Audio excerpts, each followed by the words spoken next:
신약 성경에서 가족을 의미하는 용어가 오이코스라고 이렇게 얘기를 합니다. 이 말은 가정이라는 말도 되고요, 가족이라는 말로 사용되어지고 그렇습니다.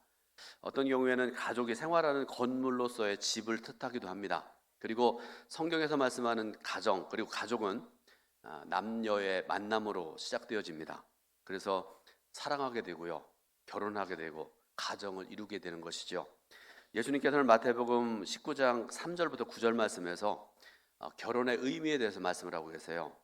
바리새인들이 예수님을 찾아왔습니다. 그래서 신명기 24장 1절 말씀을 근거로 해서 이혼에 대해서 질문을 합니다. 뭐라고 그들이 질문하는가 하면 19장 3절 보니까 바리새인들이 예수께 나와 그를 시험하여 이르되 사람이 어떤 이유가 있으면 그 아내를 버리는 것이 옳으니까? 라고 질문합니다.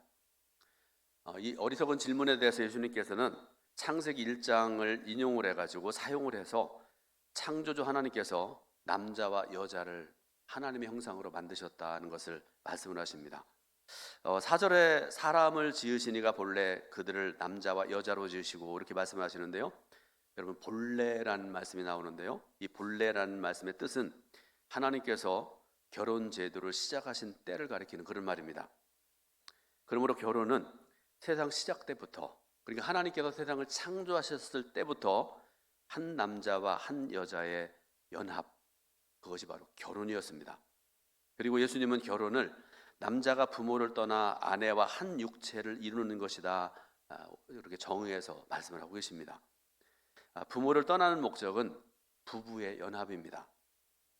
어렸을 때는 부모님의 보살핌 가운데 자녀들이 자라나게 되잖아요. 성인이 되고 또 배우자를 만나서 결혼하게 되는 것, 그래서 부모를 떠나는 게 바로 그건데요, 그 부모를 떠나는 목적은 부부의 연합, 다른 말로 하면 결혼이죠. 부부의 연합을 우선적으로 생각하지 않은 채로 부모의 뜻에 통제를 받게 되어지면 이것은 왜곡된 질서가 되고요, 결혼의 목적에서 벗어날 수밖에 없습니다. 부모에 대한 효도는 여러분 십계명 중에 제5계명에 분명히 말씀하고 계시잖아요. 엄격하게 말씀을 하고 계시고요. 그래서 부모를 버린다는 것은요, 여러분 있을 수 없는 일이기도 하고요. 예수님께서 강조하시는 계명이기 때문에 부부가 한 육체가 된다고 해서 부모님을 사랑하지 않는다는 거 아닙니다. 부모님을 영적으로 완전히 떠난다는 그런 의미도 아닙니다. 그러므로 예수님의 제자된 저와 여러분들은 부모를 한편으로는 공경하면서 다른 한편으로는 부부가 한 육체를 이룬다는 사실 분명히 알고 그 말씀에 순종해 살아가야 됩니다. 그러면 이렇게 한 육체를 이루어 부부가 된 특히 그리스도인의 가정은 어떻게 살아야 될 것인가, 오늘 먼저 두 가지를 좀 말씀드리고요, 교훈을 좀 얻으려고 합니다. 첫 번째로 여러분 잘 들어보시기 바랍니다. 그리스도인 아내의 선한 행위는 믿지 않는 남편을 전도하는 통로가 된다, 이렇게 말씀을 하세요. 다시 한번 말씀드립니다. 그리스도인 아내의 선한 행위는 믿지 않는 남편을 전도하는 통로가 된다. 베드로전서 3장 1절부터 6절 말씀 중에 보면 거기에 대한 말씀이 자세히 나오는데요, 그 중에서 베드로전서 3장 1절 말씀을 우리 같이 한번 봉독해 올리겠습니다. 아내들아, 이와 같이 자기 남편에게 순종하라. 이는 혹 말씀을 순종하지 않는 자라도 말로 말미암지 않고 그 안에 행실로 말미암아 구원을 받게 하려 함이니. 아멘. 당시 사회에서 아내는요, 남편의 종교를 따라야 됩니다. 결혼해서 그 가정에 들어가 살면 남편의 종교가 무조건적으로 아내의 종교가 되었습니다. 이런 문화에 살던 여성들은요, 예수 그리스도를 믿고 자유라는 것이 무엇인지를 알게 되고요, 또 예배의 감격을 경험하게 됩니다. 그리고 그 중에 일부는 남편의 권위에서 벗어나는 자유를 주장하고 싶었던 그런 생각도 있었을 거예요. 예전에는 집 밖에 나가지도 못했었고요, 교회 가서 예배드리고 그리스도 안에서 우리가 자유를 얻는다, 이런 것들을 상상조차 할 수 없었던 그런 상황인데, 믿고 보니까 그런 생각들, 그런 주장들을 할 수도 있었겠다는 그런 말씀이죠. 그런데 예수 믿는 아내가 우상 숭배를 거부하는 것은 남편의 종교와 가문의 전통을 거부하는 행위였기 때문에 남편은 아내의 신앙생활에 분노했을 수도 있었다는 그런 말씀입니다. 그러니까 여러분, 예를 들어서 예수 믿는 아내, 나는 이 시간 이후로 당신 가문, 당신 집안의 종교, 또 뭐 이런 것들, 전통 이런 것들, 나는 이제 쫙 줄을 그어서 나는 이쪽이고 당신은 저쪽이야. 여러분, 그렇게 하라는 그런 말씀 아니죠. 자, 남편이 아까 말씀드렸습니다. 남편이 우상 숭배하고 있습니다. 그리고 내 가정이, 가족들이 하나님께서 원하지 않은 그런 전통을 가지고 그렇게 살아가고 있다고 한번 생각을 해보세요. 그런데 이런 남편을 무시하고 신앙생활을 담대하게 할 것인가? 이런 질문을 할 수밖에 없습니다. 그런데 성경 말씀에 베드로 사도가 기록한 베드로전서 조금 전에 읽었던 3장 말씀을 보게 되면 뭐라고 말씀하시는가 하면, 믿지 않는 남편을 둔 여자 성도들에게 선한 행위로 남편을 그리스도께로 인도하라, 이렇게 말씀을 하세요.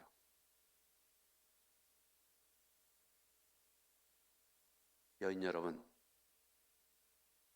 제가 자주 말씀드리지만 남자는 철이 늦게 납니다. 선한 행위로 예수 믿지 않는 남편, 예수 믿지 않는 가족들 그리스도께로 인도하는 그런 신실하고 구별된 그리고 선한 우리 성도들 되시기를 주님의 이름으로 부탁을 드립니다. 두 번째로, 남편은 아내를 존중해야 됩니다. 베드로전서 3장 7절 말씀을 읽어봅니다. 같이 봉독해 올립니다. 남편들아, 이와 같이 지식을 따라 너희 아내와 동거하고 그를 더 연약한 그릇이요 또 생명의 은혜를 함께 이어받을 자로 알아 귀히 여기라. 이는 너희 기도가 막히지 아니하게 하려 함이라. 아멘. 여러분, 이 읽은 말씀 보게 되면요, 남편의 아내들이 그리스도인인지 아닌지에 대해서 전혀 언급하지 않습니다. 다만 남편은 아내와 동거해야 된다, 이렇게 말씀을 하세요. 그리고 아내는 당시의 사회 인식에서나 신체적인 면에서 남성보다 약하고 피해를 입기 쉽기 때문에 아내를 연약한 그릇으로 여기고 존중해야 된다, 이렇게 말씀을 하세요. 이처럼 남편과 아내에 대해서 말씀하신 후에 부모와 자녀에 대한 말씀을 주시는데요, 여러분, 자녀 교육에 대해서 좀 잠깐 말씀드리겠습니다.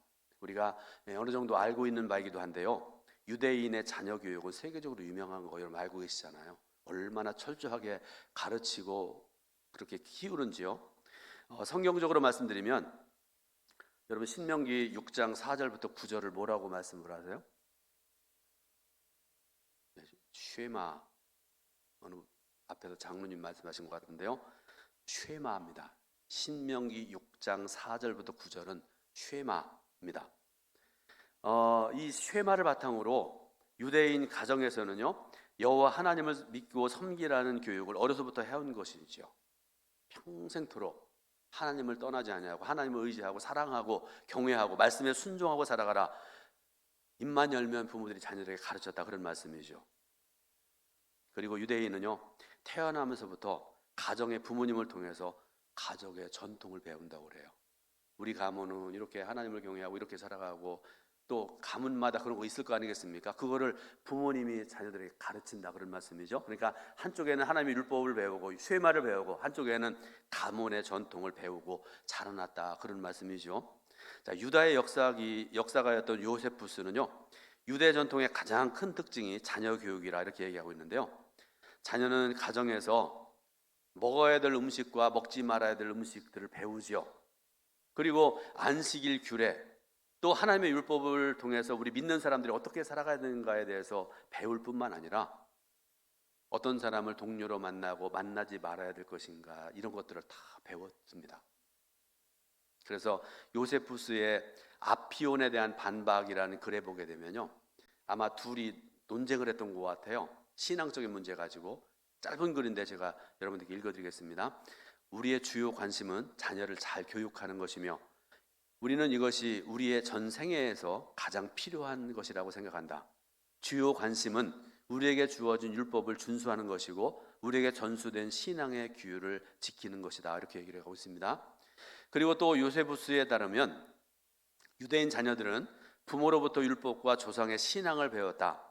모세가 세세한 모든 것을 가르치지는 않았기 때문에 이 일상의 식사와 친구와 규례를 가정에서 배워야 됐다. 그러나 구약 유대 문헌과는 달리 신약에는 부모가 자녀를 훈육하는 내용이 별로 없다. 소수의 옛 가운데 디모데는 유대 전통에 따라 가정에서 성경에 근거한 교육을 받고 자랐다. 디모데는 유대인 할머니와 어머니에게서 거짓이 없는 믿음을 물려받았다. 그는 어릴 때부터 성경을 배움으로 이 믿음을 얻었다. 이렇게 말씀을 하고 있습니다. 바울 사도는 아까도 말씀드렸던 것처럼 먼저 자녀의 태도를 가르친 후에 부모에게 자녀를 분노하게 만들지 말라 이렇게 권면을 합니다. 부모는 자녀에게 수치심을 자극하거나 육체의 고통을 가하거나 조롱하거나 화풀이를 하는 식으로 대하지 말아야 된다는 말씀이죠. 자녀는 부모의 목적이나 부모의 욕망을 채우는 소유가 아니라는 것입니다. 여러분, 사랑하는 자녀는요, 하나님 아버지의 소유입니다. 내 소유가 아니에요. 하나님께서 나를 통해 나게 하신 것 뿐이고요. 그래서 하나님 말씀으로 가르쳐야 되고 하나님의 자녀라고 생각을 하고요, 자녀답게 키워야 될 의무가 부모에게 있다, 그런 말씀 아니겠습니까? 부모는 그리스도의 가르침으로 자녀를 훈육해야 되고 그리스도의 길을 가도록 도와줘야 됩니다. 결론적으로 사도 바울은 심지어 부모와 자녀 간에도 상호 존중의 원리를 적용하고 있는 걸 볼 수가 있습니다. 사랑하는 여러분, 자녀들에게 말 함부로 하지 마세요. 함부로 때리지 마세요. 저 어렸을 때 제가 그 전에 말씀드렸잖아요. 뭐 소가 받아가지고 뭐 어떻게 되려, 저희 시골에서 그런 어머니가 있었어요. 저 어렸을 때 몇 번 들었거든요. 소가 받아서 뭐 이렇게, 이게 부모가 할 소리 아니잖아요. 하나님의 자녀라고 생각하면 어떻게 자녀들에게 그런 말 할 수 있습니까? 물론 자녀가 부모님에게 최선을 다해 효도하고 부모님께 예의를 갖춰서 모든 일을 행해야 되는 것도 맞지만, 또 부모님도 자녀들을 대하는 데 있어서 상호 존중하는, 내 사랑하는 자녀들이지만 하나님의 선물이고 하나님의 소유이기 때문에 소중히 여겨야 되는 그런 마음으로 자녀들을 대해야 된다, 그런 말씀입니다. 오늘 우리는 민족의 명절인 설 앞두고 시편 128편의 본문을 바탕으로 해서 가족과 가정을 세우시는 하나님의 은혜와 진리를 배우고 확신한 일에 거하고자 합니다. 참된 경건의 능력과 영광에 대한 증거고 또 그 경건을 위한 중요한 은혜의 통로 역시 가족임을 잊지 말아야 됩니다. 여러분, 현대 가족이 일그러져 있는 가족이다, 이렇게 일반적으로 얘기하는 것 같아요. 물론 다는 아니지만요, 남편과 아내 사이에 벽이 싹 쌓여져 있는 그런 가족들 있잖아요. 형제 간에도 말도 안 하고, 그런 가족들이 얼마나 많은지 모릅니다. 제가 요즘에 가끔 말씀드리는데, 인터넷 보다 보니까 여러분 그 유명한 백일섭 씨 그 가족 얘기 여러분 들어보셨어요? 백일섭 씨와 그 아내가 졸혼한 지가 지금 거의 20년 가까이 됐다고 그러나요? 딸도 아버지를 안 만난 지가 벌써 뭐 10년이 훨씬 넘었다고 그러는데, 왜 그런가 지난번에 얼핏 보니까요, 아버지가 집에 들어올 때 술만 잔뜩 먹고 들어오고 오면 막 폭행하고 욕하고, 한번 생각을 해보세요.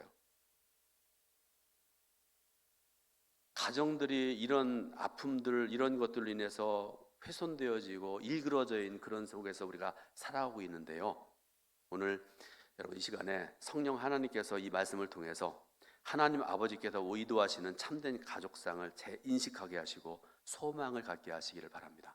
오늘 네 가지 결론적으로 말씀드릴 텐데요, 첫 번째로 참된 경건자에게 주신 이상으로서의 가족입니다. 오늘 본문인 시편 128편은 127편의 연장선에 있는 그런 말씀입니다. 여러분 127편의 앞부분에 보게 되니까요, 솔로몬의 시, 곧 성전에 올라가는 노래, 이렇게 이름 붙여져 있습니다. 그래서 좀 길지만 여러분 시편 127편을 이 시간에 여러분 천천히 말씀을 묵상하면서 같이 읽어보도록 하겠습니다. 여호와께서 집을 세우지 아니하시면 세우는 자의 수고가 헛되며 여호와께서 성을 지키지 아니하시면 파수꾼의 깨어있음이 헛되도다. 너희가 일찍 일어나고 늦게 누우며 수고의 떡을 먹음이 헛되도다. 그러므로 여호와께서 그의 사랑하시는 자에게 잠을 주시는도다. 보라, 자식들은 여호와의 기업이요 태의 열매는 그의 상급이로다. 젊은 자의 자식은 장사의 수종의 화살 같으니 이것이 그의 화살통에 가득한 자는 복되도다. 이것이 그의 화살통에 가득한 자는 복되도다. 그들이 성문에서 그들의 원수와 담판할 때에 수치를 당하지 아니하리로다. 아멘. 그래서 여러분, 이 말씀을 바탕으로 해서 여러분들에게 질문을 하나 하려고 합니다. 여러분의 화살통에 화살이 가득합니까? 시편 128편은 경건한 가족에게 복을 주시는 하나님의 은혜의 구체적인 일상을 보여줍니다. 자, 말씀 중에 보니까요, 3절에 이런 말씀이 있어요. 내 집 안방에 있는 내 아내는 결실한 포도나무 같으며 내 식탁에 둘러앉은 자식들은 어린 감람나무 같으리로다. 아멘. 여러분, 이 시간에는 눈 감으셔도 제가 뭐라고 안 할 거예요. 그러니까 한번 생각을 해보세요. 내 배우자, 내 남편, 내 아내, 또 내 사랑하는 자녀들 한번 잠깐 생각해 보시기 바라요. 제가 읽어드리겠습니다. 다시. 내 집 안방에 있는 내 아내는 결실한 포도나무 같으며 내 식탁에 둘러앉은 자식들은 어린 감람나무 같으리로다. 아멘. 또 5절 6절에 보게 되니까요, 너는 평생의 예루살렘의 번영을 보며 내 자식의 자식을 볼지어다. 이스라엘에게 평강이 있을지로다. 이렇게 말씀을 하세요. 그리스도 안에서 구원받은 경건한 자의 매일 행로의 출발점과 귀착점이 바로 가정이고 가족이다. 이렇게 말씀을 하세요. 여러분, 시편 128편 많이 읽으셨고 많이 은혜 받으시고, 저도 이 본문을 가지고 몇 번을 설교했던 그런 본문이기도 하고 그런데요, 여러분, 이 말씀을 읽으시면서 이런 생각해 보신 분이 있으세요? 혹시 제가 읽어드리는 걸 한번 생각을 해보세요. 아침에 일어나서 출근하고 일터에서 열심히 일하다가 저녁에 퇴근하여 갈 곳이 있고 쉬고 잠잘 곳이 있다는 사실이 정말로 감사하다는 사실, 한 번이라도 그런 생각해 보셨나요? 집에 들어가면 그러시면 안 됩니다.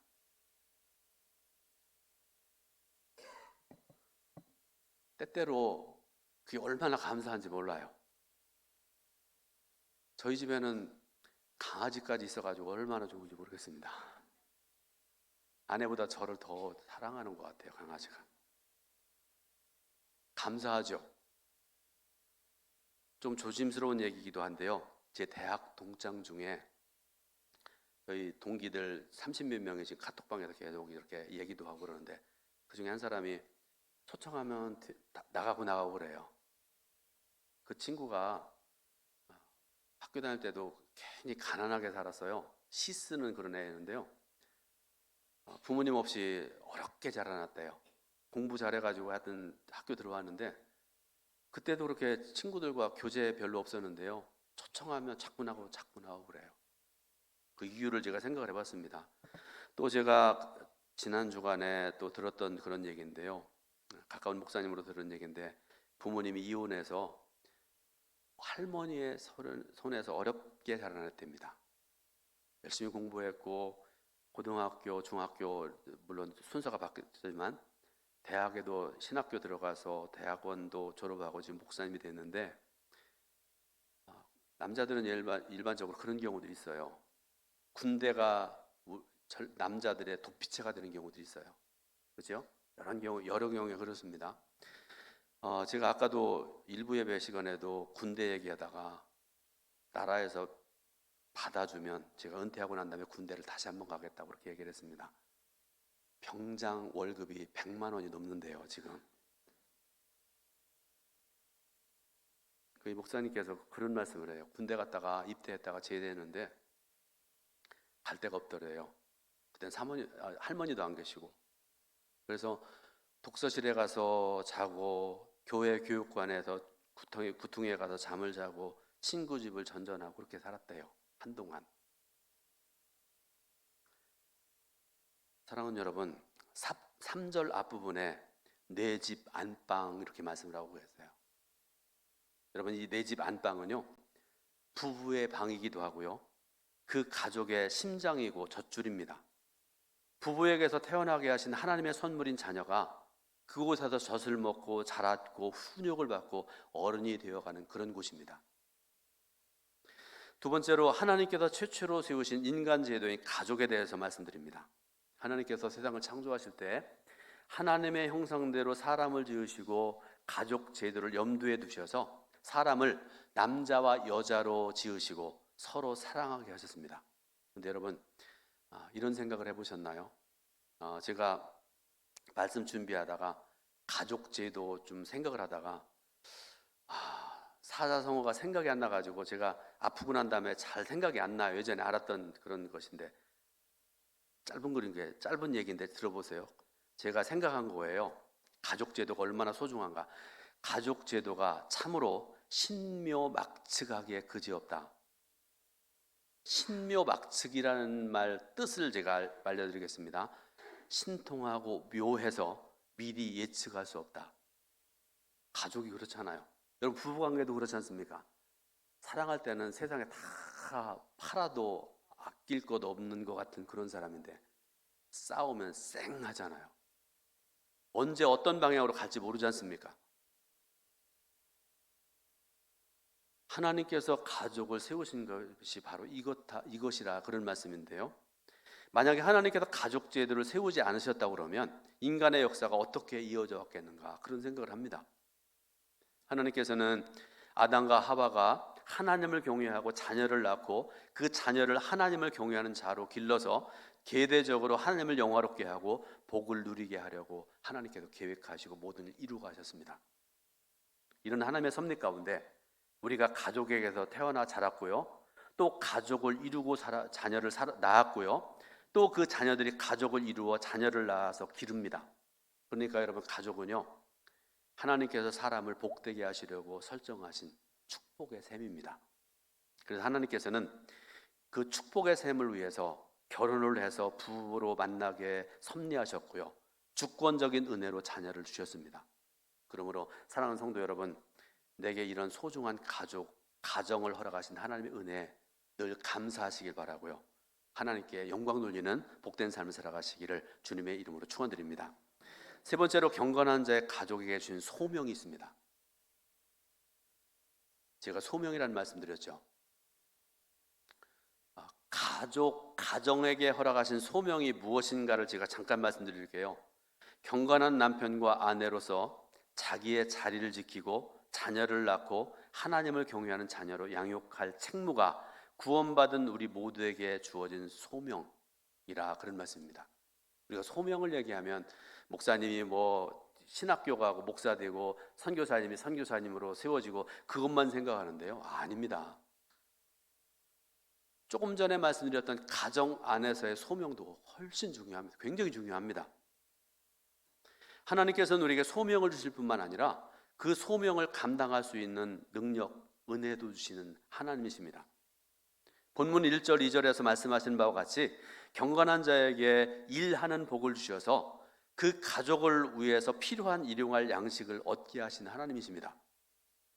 여러분, 그러므로 일할 때 성실하게 삶의 자리에서 최선을 다해서 일하시기 바랍니다. 저는 목사이기 때문에 그런 말씀 드려요. 큰 교회, 대형 교회 목회를 하든지 우리 동천교회 같은 데도 목회하든지 아니면 작은 교회도 목회하든지 간에 최선을 다해야 됩니다. 열심을 다해야 됩니다. 성도 여러분도 마찬가지입니다.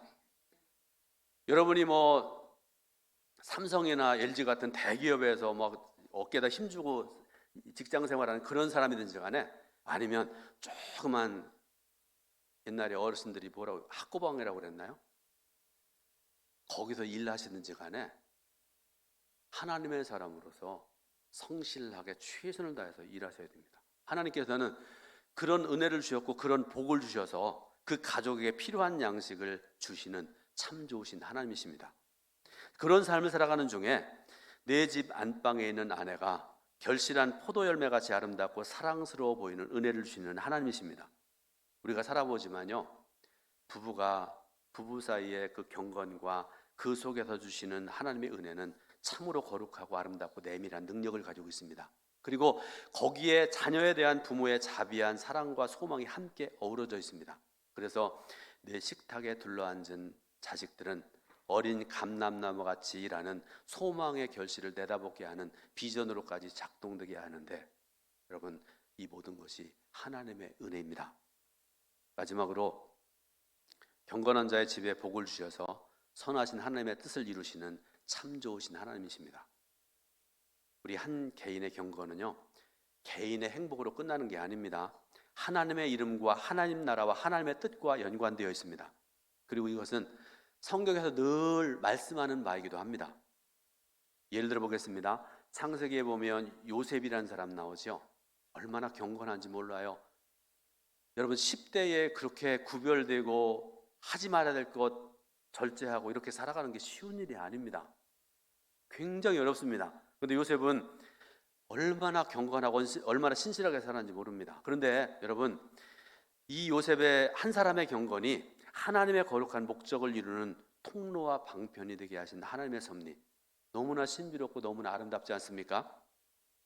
시편 128편 본문도 경건한 자의 가정에 복을 주셔서 당신의 선하신 뜻을 위해서 섬기게 하신 하나님의 뜻을 증거하고 있는데요.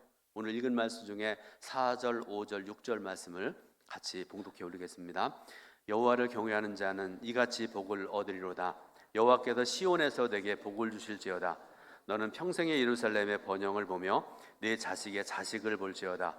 이스라엘에게 평강이 있을지로다. 아멘. 여러분, 시온의 복은요, 오늘날로 말하자면 신령과 진정으로 하나님께 예배함으로 주어지는 복음의 은혜에 충실하고 교회를 섬기는 자의 복입니다. 그런 사람의 복은 평강의 복이고요, 예루살렘의 번영을 누리는 그런 복입니다. 경건한 자의 가족이 집에서 예배를 드리고 또 교회에서 공적으로 모여서 예배를 드리고 섬깁니다. 그리고 그러므로 말미암아 하나님의 나라를 섬기고 또 계속해서 그 사명을 감당하는 은혜를 받게 됩니다. 이렇게 함으로써 그 경건한 자와 그의 가족과 가문이 대대손손 하나님을 경외하고 복을 누리게 된다, 이렇게 말씀을 하세요. 결론적으로 말씀드립니다. 사랑하는 성도 여러분의 가족이 하나님께서 인정하실 만한 진정한 아름다운 경건한 가족을 이루어 가시기를 주님의 이름으로 축원합니다. 그런데 여러분, 말씀을 들었는데 아직 저희 가족이 좀 부족합니다. 저희 부부관계를 봐도 그렇고요, 형제자매도 그렇고 자녀들 봐도 아직은 부족합니다. 그럴 수 있습니다. 도리를 다 하지 못했다 할지라도 오늘 주시는 그런 말씀을 통해서 하나님께서 원하시는 진정한 경건한 가정이 이런 것이구나 하는 것을 깨달았으니 여러분, 그 경건한 가정을 이루는 새싹을 키울 수 있는 여러분 모두가 되시기를 주님의 이름으로 축원드립니다. 기도하겠습니다. 하나님 은혜 귀하신 사랑 감사드립니다. 예배드리게 하신 하나님, 말씀 주셔서 진정으로 감사드립니다. 경건한 자의 가정, 그 가족에 주시는 복이 얼마나 큰 것인지를 말씀 통해 들었사오니 들은 대로 행하며 살아갈 수 있도록 은혜 베풀어 주옵소서. 예수 그리스도의 이름으로 기도드립니다. 아멘. 하나님께 헌금 드리겠습니다.